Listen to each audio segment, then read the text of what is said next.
may break my bones, but words will never hurt me. Lies.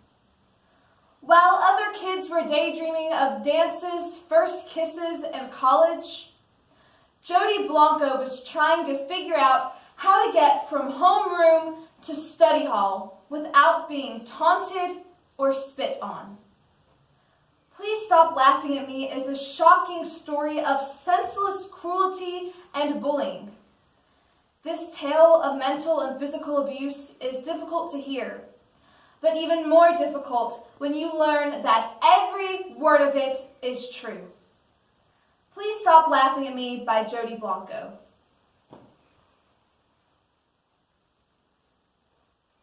Ghosts from my past still haunt me.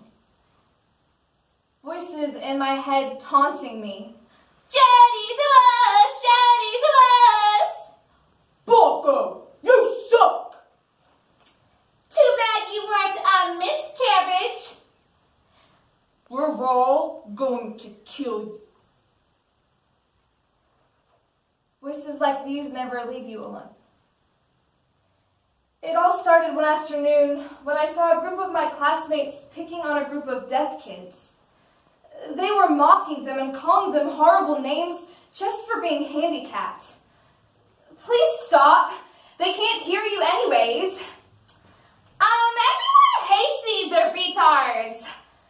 Just stop it. Leave them alone. They didn't do anything to hurt you. But the harder I tried, the meaner they became. They turned on me. How dare I defend the retards? Then came high school and my first day of freshman year. I would pray over and over again, dear God, I'll do anything. Just let the kids at school like me. Please don't let me be lonely anymore.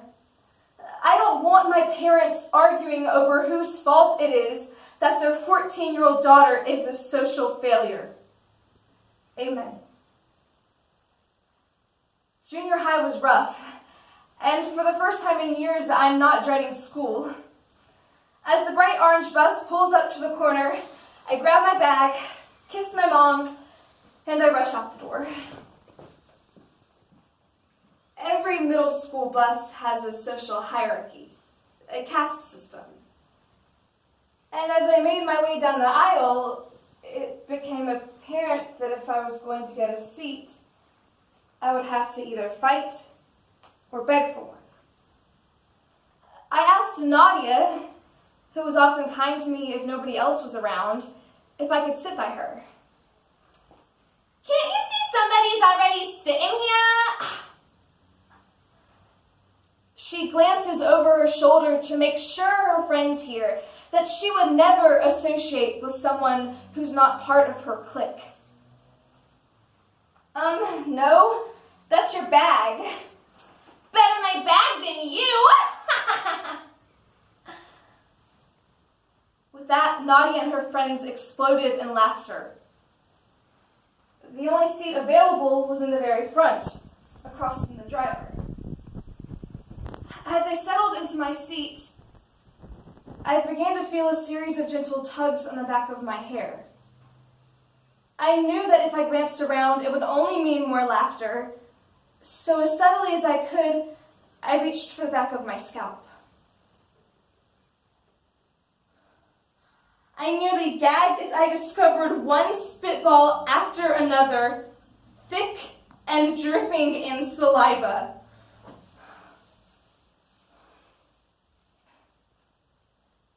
At least they're not throwing rocks at me like they had in elementary school.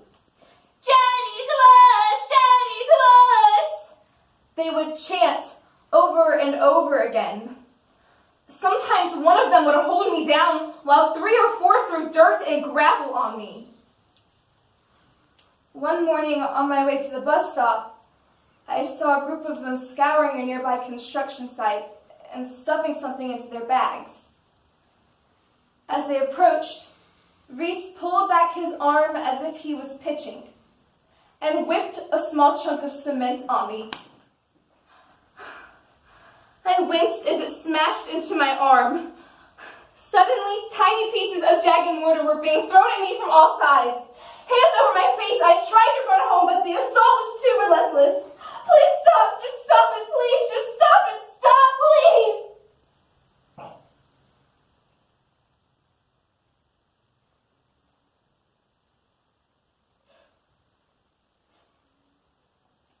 My knuckles and wrists were swollen and bloody. Red welts covered my skin. I wasn't sure which was worse, the physical or emotional agony.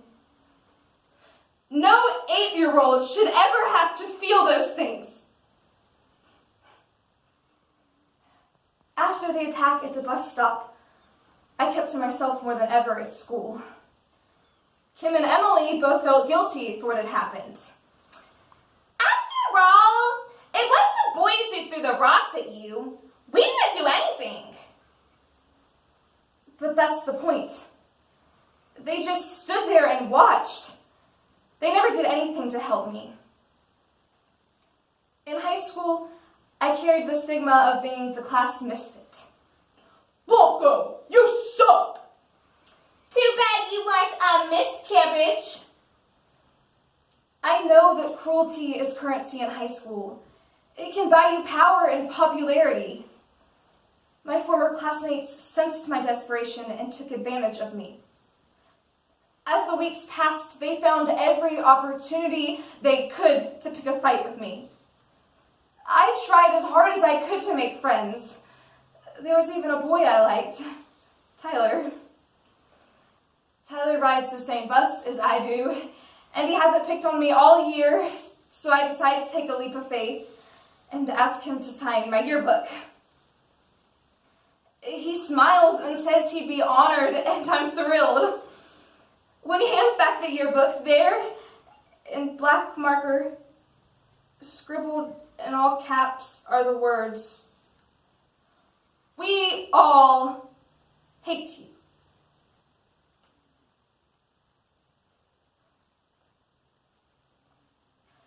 It is as if I have been kicked in the chest.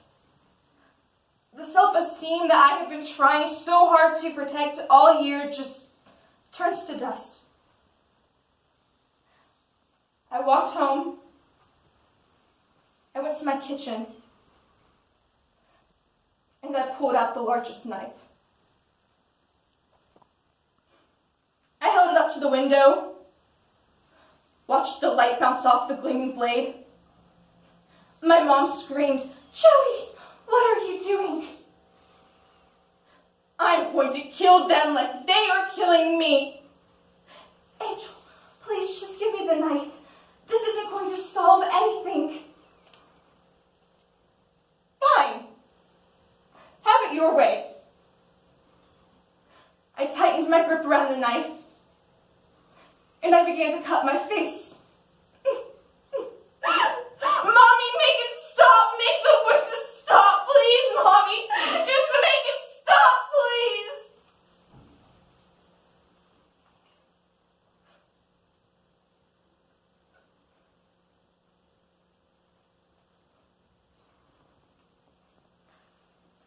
After the incident with the knife, my situation became clear to me.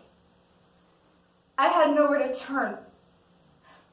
I couldn't go to my teachers or my classmates would get in trouble, and that would only make things worse. I couldn't go to my parents. They wouldn't understand or believe me. I couldn't sleep. I longed to leave the earth.